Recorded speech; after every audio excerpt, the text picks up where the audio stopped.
بسم الله الرحمن الرحيم الحمد لله رب العالمين والصلاة والسلام على سيد المتقين والأنبياء والمرسلين. أعوذ بالله من الشيطان الرجيم. بسم الله الرحمن الرحيم.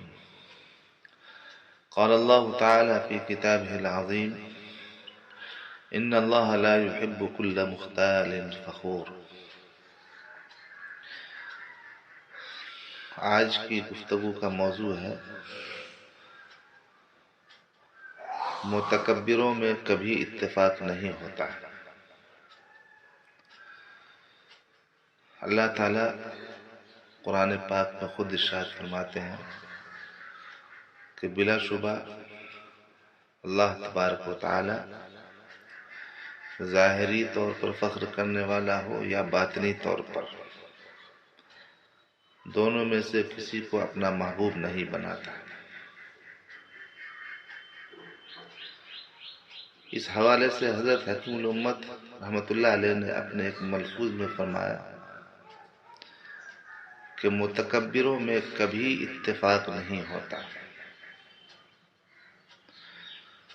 سامعین کرام، حضرت نے بجا فرمایا.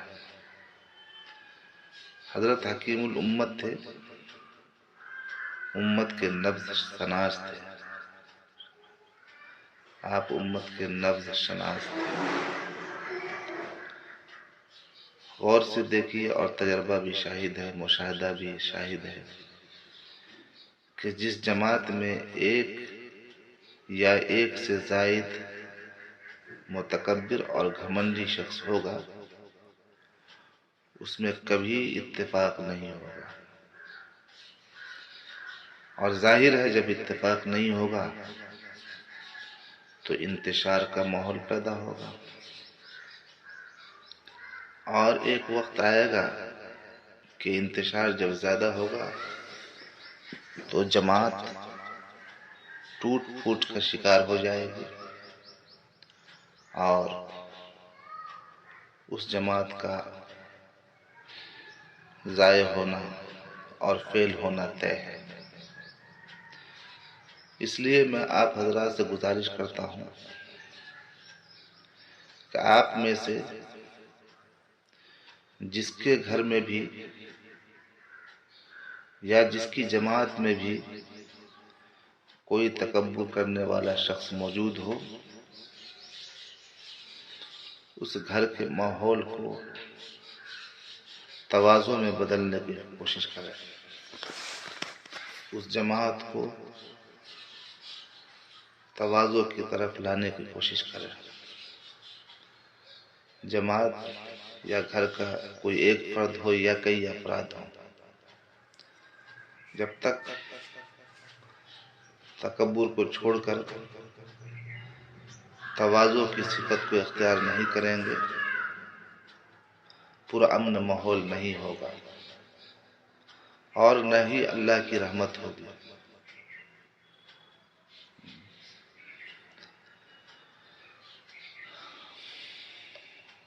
ہر شخص کو چاہیے کہ تواضع اختیار کرے تاکہ متکبر کا تکبر کم ہو، اور تواضع کا ماحول دیکھ کر وہ شخص بھی تواضع کی صفت اپنائے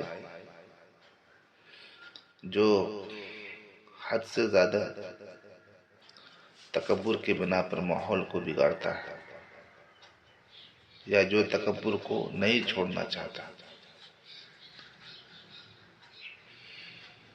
جب آپ اپنے گھر میں یا جماعت میں تواضع کا ماحول بنائیں گے تو انشاءاللہ ایک شخص بھی اگر متکبر ہوگا تو اس ماحول کی برکت سے آہستہ آہستہ اس کے اندر بھی تواضع پیدا ہوگی،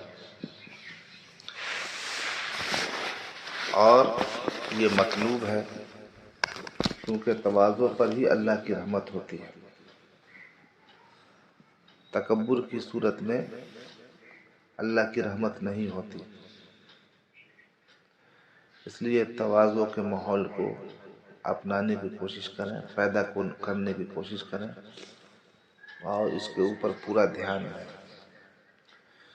اس لیے کہ نبی پاک صلی اللہ علیہ وسلم نے اسی ماحول کو پیدا کرنے کی تاکید فرمائی ہے، اور آپ نے اپنے صحابہ اکرام کے اندر سے جڑ سے تکبر کے اس مرض کو ختم کر دیا تھا۔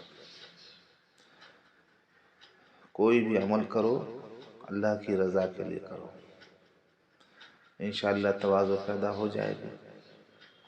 بغیر تواضع کے نہ آپ کا گھر پرامن ہوگا، نہ آپ کی جماعت کامیاب ہوگی۔ اس لیے اتحاد و اتفاق کی پرسکون فضا قائم کیجیے۔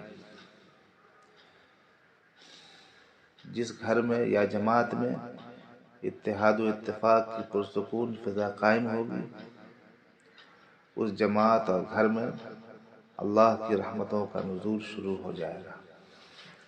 اس لیے اس تکبر کو مٹانے کی کوشش کریں۔ تکبر کا یہ مرض زہر ہلاہل ہے جو امت کے ہر گھر کو، ہر جماعت کو پریشان کر رہا ہے۔ اور افسوس کی بات یہ ہے کہ لوگ تکبر کو گناہ بھی نہیں سمجھتے، حالانکہ تکبر گناہ کبیرہ ہے، اکبر الکبائر میں یہ بھی آتا ہے۔ اس لیے کہ تکبر ہی کی وجہ سے ابلیس کو اللہ تعالیٰ نے آسمان سے زمین پر اتار دیا۔ اس نے کہا تھا انا خیر منہ، میں آدم علیہ السلام سے بہتر ہوں۔ تو اپنے آپ کو کسی سے بہتر سمجھنا یہ تکبر کی علامت ہے، اور تکبر کرنے والا ابلیسی صفت کا حامل ہے۔ وہ کبھی بھی نہیں چاہے گا کہ ماحول صحیح ہو۔ ابلیس جس طریقے سے ہمیشہ ماحول کو بگاڑنے میں لگا ہوا رہتا ہے اور انسان سے دشمنی کرنے پر اترا ہوا رہتا ہے، ایسے ہی متکبر شخص ابلیس کا چونکہ وہ بھائی ہے، اس لیے پورے گھر کے اور جماعت کے ماحول کو بگاڑ دے گا۔ میری کتاب اس موضوع پہ ہے، تکبر ایک وبال، اس کا مطالعہ کیجیے، انشاءاللہ اس سے بہت فائدہ ہوگا آپ لوگوں کو۔ اللہ تبارک و تعالی اس مرض سے نجات کے ہمارے لیے بہتر سے بہتر اسباب پیدا فرما دے، اور متکبرین کی جماعت سے نکال کر متواضعین کی جماعت میں اللہ تعالی ہمیں بھی اور آپ کو داخل فرمائے۔ تواضع کرنے والے کے ساتھ اللہ تبارک و تعالی ہے، اور تواضع اختیار نہ کرنے والے کے ساتھ اللہ تعالیٰ کا کوئی واسطہ نہیں ہے۔ اسی وجہ سے حدیث پاک میں حضور صلی اللہ علیہ وسلم نے فرمایا لا يدخل الجنت من کان فی قلبہ مثقال ذرۃ من کبر، کہ جس شخص میں ذرہ برابر بھی کبر اور گھمنڈ ہوگا وہ جنت میں نہیں جائے گا۔ یہ آپ صلی اللہ علیہ وسلم نے فرمایا۔ یہ حدیث در حقیقت متکبر کے لیے، متکبرین اور گھمنڈ کرنے والوں کے لیے ایک بہت بڑی دھمکی اور بہت بڑی وعید ہے۔